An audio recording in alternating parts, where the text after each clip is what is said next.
Tell us about the latest Rocky-esque larger franchise spin-off sequel thingy. Creed 3, Mark. Creed 3. Okay, so I had a lot of time for Creed. I had a slightly less time for Creed 2.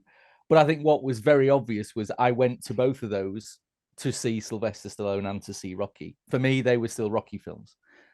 Yeah, I rewatched Creed 2 a couple of days before Creed 3. And what became immediately apparent to me was that it might be Creed's name above the door, but these ain't Creed films. They were Rocky films with Creed as a supporting character. And whether or not all this kerfuffle that's going on between Stallone and Irving Winkler and all that kind of stuff is going to benefit the franchise or not, I think the Creed 3 immediately benefits from not having Rocky in it at all. It lets Michael B. Jordan and Adonis Creed be the stars of the show, something they really weren't in the previous two films. So for me, I know a lot of people, and myself included, I was very trepidatious going into it without Rocky. But immediately it feels like a Creed film, which it needed to. And I thought what was, throw in, the star of the moment, Jonathan Majors, as his a long lost pal from the hood. And through a number of flashbacks, you find that there was an incident both when Adonis Creed and Jonathan Majors' character Damo were very young. There was an incident that resulted in Majors' character going to spend nearly 20 years in prison. Majors comes out of prison, returns back to the neighborhood, and he wants what he felt should have been his 20 years ago, which was a shot at the big time. Now, what's really interesting about it all is that everything seems just a little bit removed from all the usual pizzazz of the Rocky and the Creed films. There's no, at this point, Creed is no longer fighting. He's retired. He's now a promoter. He's a gym owner. He's responsible for bringing the next generation through. And so immediately there's a bit of distance between the characters and the boxing, which again gives it its own slightly different feel. And for the first half of the film, it was a fantastic look at these two characters. Adonis Creed is left boxing behind.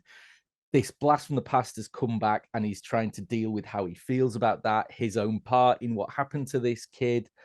Majors comes in and he's a really interesting, he's not even an antagonist at this point. He's just a really interesting character. He was obviously a very good amateur fighter. He's not coming back and asking for money. He just wants to come back and he just wants to box. I mean, he says he wants a shot, but obviously, he needs to pay his dues at this point. And for the first half of the film, it's more of a fascinating character study between these two people on almost like the fringe of professional boxing.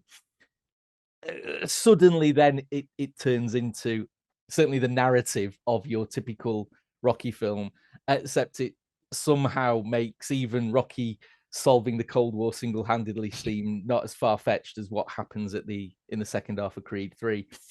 Title shots appear to just come and go, on a whim. People who've never fought before seem to suddenly become, professional unified boxing champions of the world. It's ridiculous. Majors stops being an interesting character and becomes a sneering villain, and so you lose most of your interest in him.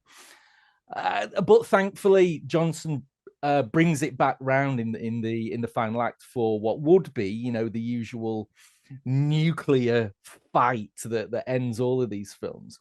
But he brings some really interesting little stylistic touches. So, the fights that take place in a packed arena suddenly are emptied of people, and the focus is on just these two people, and it becomes about these two people fighting not just each other but their past, and it's done in some interesting visual ways.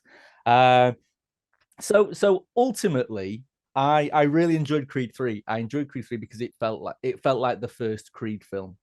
Michael B. Jordan took Creed in some interesting directions, not having still be the champ of the world. I thought was an interesting and brave decision. But what it also did is it let some of the melodrama that surrounded him, some of his family issues, his daughter struggling with her own deafness, Tessa Thompson's Bianca struggling with her deafness as well. That all felt a bit more of an organic part of the story as opposed to something you just need to get past to get to the next training montage or the fight scene or something like that.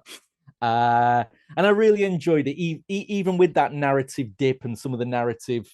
It seems churlish to bemoan a Rocky film about being far-fetched, you know. So I really enjoyed Creed 3. Based on a real story, though. Is it? Rocky is. I was going to say, yeah, allegedly.